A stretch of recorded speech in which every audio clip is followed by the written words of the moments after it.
The old Riverview Hotel stood like a ghostly sentinel, its faded grandeur a reminder of a bygone era.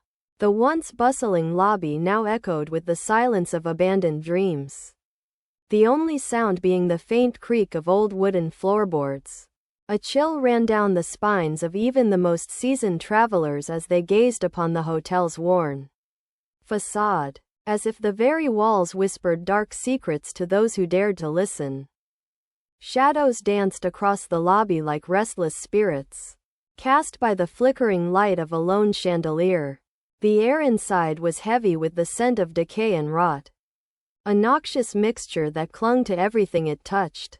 The front desk, once a hub of activity, now stood vacant, a polished surface reflecting the dim glow of a single flickering bulb. Beyond the lobby, the long corridors stretched out like skeletal fingers, their doors like empty eyes staring back into the darkness. The sound of the river outside was a distant lullaby, its gentle melody a stark contrast to the foreboding atmosphere that permeated the hotel.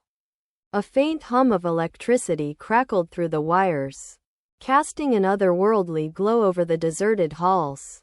At first, no one suspected anything amiss when guest number 314 checked in late one night. They seemed like any other traveler, lugging a worn suitcase and eyeing the surroundings with a mix of curiosity and fatigue.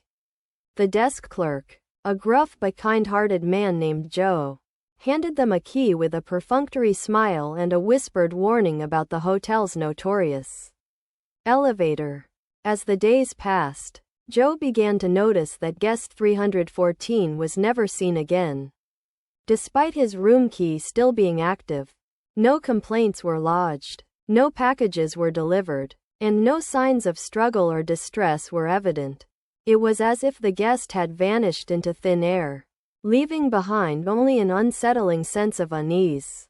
Rumors began to spread among the hotel staff, whispers of a ghostly apparition haunting room 314. Some claimed to have seen the guest's shadowy form flitting down the corridors, while others swore they heard the distant sound of a key turning in the lock. The hotel's manager, a skeptical man named Mark, dismissed the tales as mere superstition. But as the nights wore on, the strange occurrences continued to mount. Guests began to report finding their doors ajar, as if someone had recently passed through. Others claimed to have seen a fleeting glimpse of a figure in room 314, only to vanish when they turned to look again. The atmosphere inside the hotel grew increasingly tense, as if something was watching and waiting. Mark called in a team of paranormal investigators, hoping to put an end to the speculation. They set up equipment in room 314, hoping to capture some concrete evidence of the supposed haunting.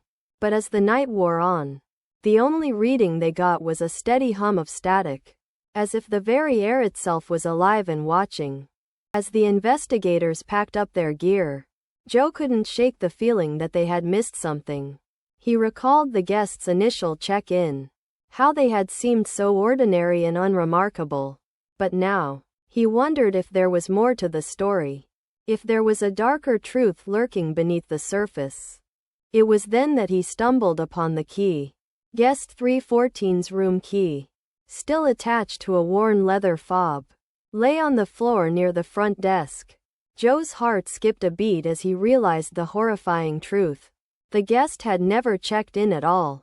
As he looked up, Joe saw the figure standing in front of the lobby mirror, their reflection staring back at him with an unblinking gaze. The guest's face was twisted into a macabre grin, their eyes glowing with an otherworldly light.